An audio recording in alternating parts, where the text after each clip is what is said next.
हाय बेचारी बहू। सरिता की शादी एक अच्छे परिवार में हुई है। उसका पति रोहन उसे बहुत प्यार करता है। घर में उसकी सास शांति और ननद मीनाक्षी भी है, जो सरिता के किसी काम में दखल अंदाजी नहीं करती। लेकिन फिर भी सरिता को ऐसा लगता है कि दुनिया की सबसे ज्यादा बेचारी बहू वही है और सबसे ज्यादा अत्याचार उसी पर हो रहा है। माँ जी, ये लीजिए आपकी चाय। अरे बहू, तूने इतनी ज्यादा चीनी क्यों डाल दी चाय में? हाय हाय माँ जी, मैंने तो उतनी ही मीठी बनाई है जितनी मीठी आपको पसंद है। माँ जी, आपको तो मेरे हाथ की चाय अच्छी ही नहीं लगती। जब देखो कुछ न कुछ कमी निकाल ही देती हो। अरे बहू, तू एक बात के पीछे ही पड़ जाती है। मैंने ऐसा कब कहा कि तू रोज चाय खराब बनाती है? सरिता अपने कमरे में चली जाती है और फोन उठाकर अपनी माँ से बात करती है। हेलो माँ, कैसी हो आप? क्या कर रही हो? मैं तो ठीक हूँ, पर तू बता, तेरा मूड कैसा है? तेरी आवाज से लग रहा है कि कुछ तो हुआ है तेरे ससुराल में। अरे क्या बताऊँ माँ, यहाँ तो हर समय मेरे साथ बहुत बुरा व्यवहार होता है। मैंने अपनी सास के लिए इतनी अच्छी चाय बनाई, लेकिन मेरी सास चाय पीते ही मुझे 4 बातें सुना दी। बेटी, तू इतनी छोटी छोटी बातों पर ध्यान ही क्यों देती हो? तुम्हारी सास ने कुछ बोल भी दिया तो क्या हो गया, वो बड़ी है ना तुझसे। माँ ने इतना समझाया, लेकिन इस बात का सरिता पर कोई असर नहीं हुआ। अपनी बेचारी बहू की छवि वो बदलना ही नहीं चाहती। अगली सुबह सब नाश्ते के टेबल पर बैठकर नाश्ता कर रहे थे, तभी सरिता ने अपने पति से कहा, सुनिए जी, मुझे ना आज बाजार से कुछ सामान लेकर आना है। आज आप ऑफिस से आने के बाद मुझे लेकर चलना ना। भाभी, मुझे भी कुछ किताबें खरीदनी है। आप दोनों जा ही रहे हो तो मेरी किताबें भी ले आना। लो, अभी तो बात ही की है बाजार जाने की, तो एक फरमाइश आ गई। माँ जी, आप भी बता दो कुछ, और हाँ, मोहल्ले वालों से भी बोल दो अगर वो कुछ मंगवाना चाहते हो तो। बेचारी मीनाक्षी अपना सा मुंह लेकर रह गई। ये सब देखकर रोहन से चुप नहीं रह गया और वो गुस्से में बोला, सरिता, क्या हो गया है तुम्हें? मीनाक्षी ने तो सिर्फ किताबों के लिए बोला है। तुम्हें मीनाक्षी से इस तरह से बात नहीं करनी चाहिए। माफी मांगो उससे अभी। क्या? मैं माफी मांगू? दिन भर आपके घर के काम करूं मैं, आपकी और आपके घर वालों की बातें सुनूं मैं, और अब माफी भी मैं मांगू? ऐसा कभी नहीं हो सकता। ये बोलकर सरिता वहां से चली जाती है। एक दिन उनकी पड़ोसन घर आती है। अरे सरिता, क्या कर रही है? और क्या करूंगी भाभी जी, बस घर का काम ही कर रही हूँ। आप बताओ कैसे आना हुआ?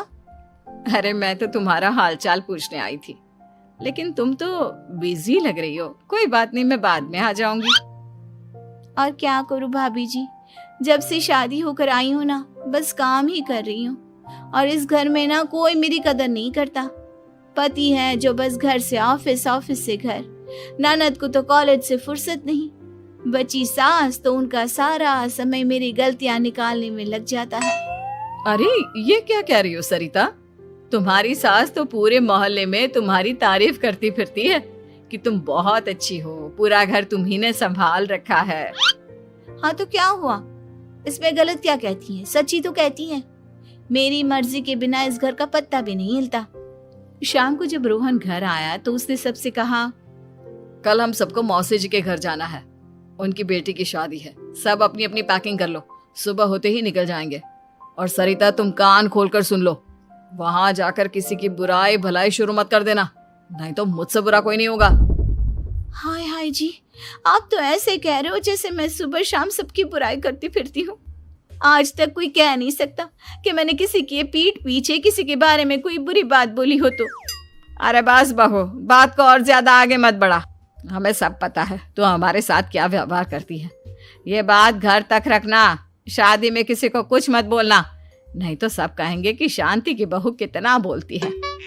हाँ हाँ, सब कुछ तो मैं ही बोलती हूँ ना। आप लोग तो हर समय फूलों की बारिश करते रहते हो मेरे ऊपर।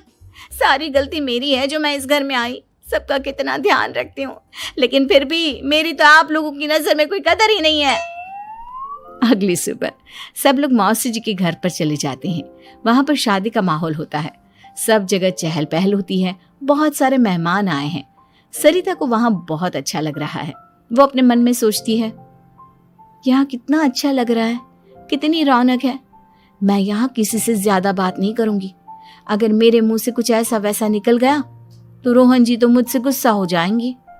सरिता ये सब सोच ही रही थी कि वहां रोहन की कजिन साक्षी आ गई और सरिता से बोली, आप सरिता भाभी हो ना?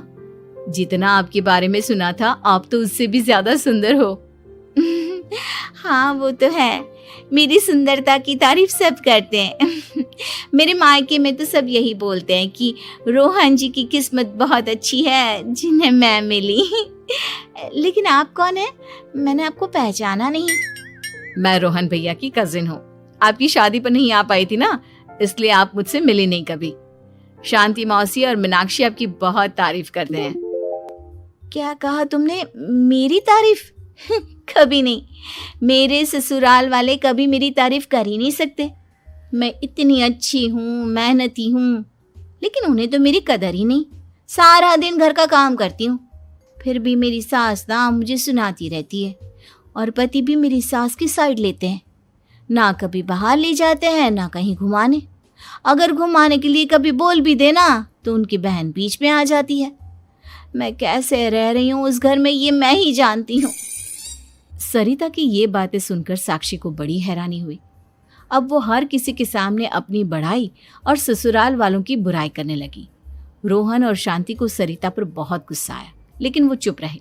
अगले दिन जब वो अपने घर पर आए, सरिता, तुमने क्यों सबके सामने मेरी इज्जत का तमाशा बनाया? तुमसे बोला था ना कि चुप रहना। अजी ऐसा भी क्या कह दिया मैंने जो इतना भड़क रहे हो? तुम जहां जाती हो अपना रोना शुरू कर देती हो, कभी किसी दूसरे की बात ही नहीं सुनती, बस अपनी कहती रहती हो। तुमने सबके सामने हमारा तमाशा बनाकर रख दिया है। हे भगवान, मुझे अपने पास बुला ले। जिस घर में मेरी कदर ही नहीं, उस घर में मेरा क्या काम?